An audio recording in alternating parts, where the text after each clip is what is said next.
Preparation for the United Nations Association's test of English.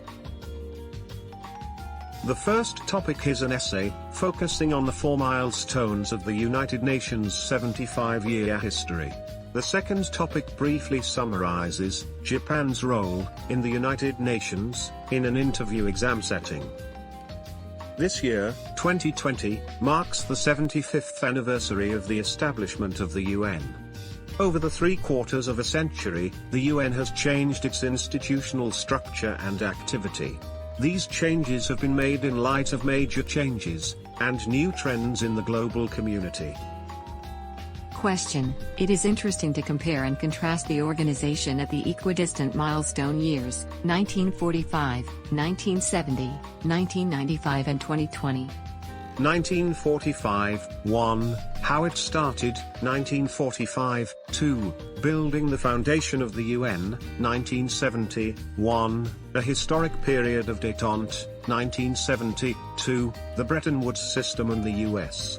1995, 1. The post-Cold War period, 1995, 2. The United Nations stands in a dilemma, 2020, 1. Anti-universalism and COVID-19, 2020, 2. Does history repeat? The dawn of the United Nations wishing for lasting peace. The UN in 1945. The UN only came to exist on October 24, 1945, when the sufficient number among the 51 signatories had ratified the UN Charter.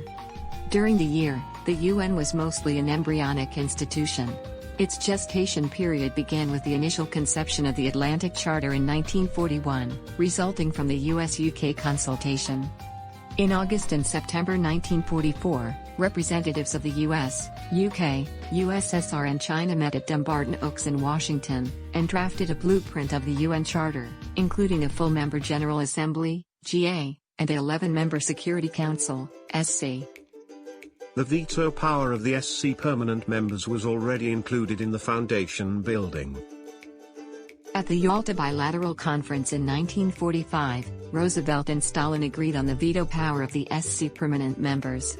It was at the San Francisco Conference, April to June, 1945, that Allied countries formalized the UN Charter, as it now stands.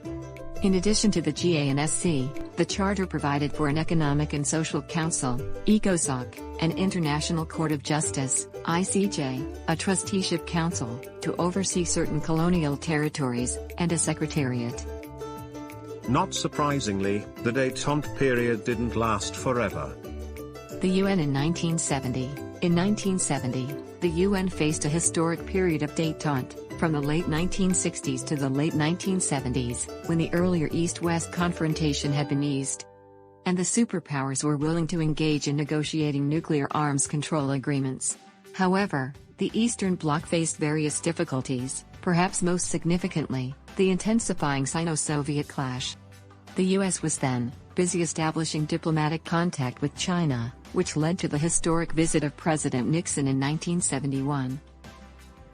Recovery from destruction, and questions about America's economic superiority. For your reference, this is an excerpt from Wikipedia, of the Bretton Woods system. Press pause if you'd like to take notes. Meanwhile, the UN forums were occupied by the North-South Dialogue, where the South-South solidarity, encompassing the 3 major regions of Asia, Africa, and Latin America, reached the highest stage of activism with a wide range of proposals for structural reforms.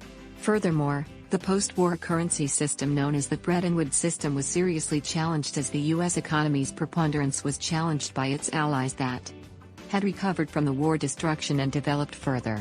The credibility of the U.S. dollar was also questioned, as the U.S. continuously ran balance of payments deficits. It is the nature of the United Nations that is directly influenced by the international situation. The UN in 1995. In 1995, the UN found itself in the multifaceted confusion of the post-Cold War period. The disintegration of the Eastern Bloc initially brought about such a global euphoria, envisaging that the geostrategic preponderance of the US would pacify global geopolitics. The rapid, market-oriented transition process occupied most of the Eastern Bloc countries. the tendency to dislike multilateral diplomacy had spread. As a result, their participation in multilateral diplomacies declined. The UN's development-related activities were increasingly shifted to the Bretton Woods institutions, the World Bank Group, and newly established institutions, such as the European Bank of Reconstruction and Development, EBRD, and the World Trade Organization, WTO. Claiming that it was no longer interested in multilateral diplomacy, the U.S. withheld its contribution to the UN and demanded major institutional reforms of the organization. Paradoxically, there was a rise of need for the UN's peacekeeping operations, as many civil wars began to take place, most notably in Rwanda in 1994, but also in some other places. COVID-19 attacks the UN system of functional paralysis. The UN in 2020. The UN in 2020 is an organization of institutional paralysis, due to the rise of anti-universalism among major countries. The strong nationalist proclivity in many parts of the world has contributed to the general marginalization of the UN forums. Furthermore, the COVID-19 pandemic has reduced the value of diplomatic discourse at the organization and its specialized agencies, although the health disaster has also diminished the value of all other diplomatic forums involving direct human contact. Will humanity repeat that tragedy again? If so, who is Hitler in modern times? The world economy has been experiencing one of the historically most challenging periods, arguably one comparable to the Great Depression of the 1930s. The League of Nations could not cope with the rise of reactionary and aggressive nationalisms, and consequently, the international community rushed into World War II. It is wondered whether the UN is now facing the global outlook eerily similar to the pre-World War II situation. If so, then do we identify a contemporary Hitler? Sample questions and 6 sample answers. What is Japan's greatest contribution to the UN, and what should be done to enhance the contribution further? I believe that the most important contribution that Japan has made to the UN lies in the fact that the country has actively made use of the multilateral organization. The government, particularly the Ministry of Foreign Affairs, should solicit more stakeholders in society to participate actively in various activities of the UN and its specialized agencies. Japan has actively participated in the negotiations for many multilateral agreements, particularly in the area of disarmament. The country can expand its contribution further by disseminating these agreements to the general public in order to gain the greater legitimacy for promoting disarmament as the principal goal of the country's foreign policy. Japan, particularly its government, has contributed to the UN as a major diplomatic actor in a constructive fashion.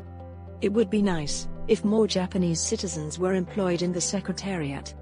For that, Japan's higher education, including the adequate language skill, should be revised, so that more appropriate education and training on professional skills and knowledge would be passed on to young people hoping to work for the UN. Since the establishment of the UN in 1945, Japan has scarcely caused such international incidents, troubles, problems, that have called up and obliged the UN to resolve them. Let us cross our fingers, so that the country will continue to maintain a clean foreign policy credential. One important contribution Japan has made to the UN is that the cultivation of the positive image of the UN among the general public. This is thanks to the affirmative nature that Japanese students received in secondary education. The public image of the UN held by the majority of Japanese people is positive, which could be regarded as an important contribution of the society to the organization. However, this positive image is not necessarily based upon a good understanding of the organization. The accurate dissemination of the organization's activities should be promoted. 今回、山ちゃんはいつもと違う場所で動画作成をしているため、声の録音ができませんでした。とはいえ、AI のサウンドは日増しにクオリティが上がっているようですので、問題なさそうですね。This time, we have summarized the 75-year history of the United Nations as 4 milestones.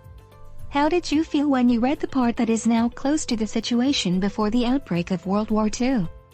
The United Nations system, which was established to avoid repeating a tragic history, is in an unprecedented state of paralysis. Under such circumstances, what kind of role will Japan be expected to play in the future? Did you find a sample answer that is close to yours? As a preparation for the interview test, Dr. Cape is drafting some questions and sample answers, so please enjoy the next video. Thank you for watching. I'll see you soon.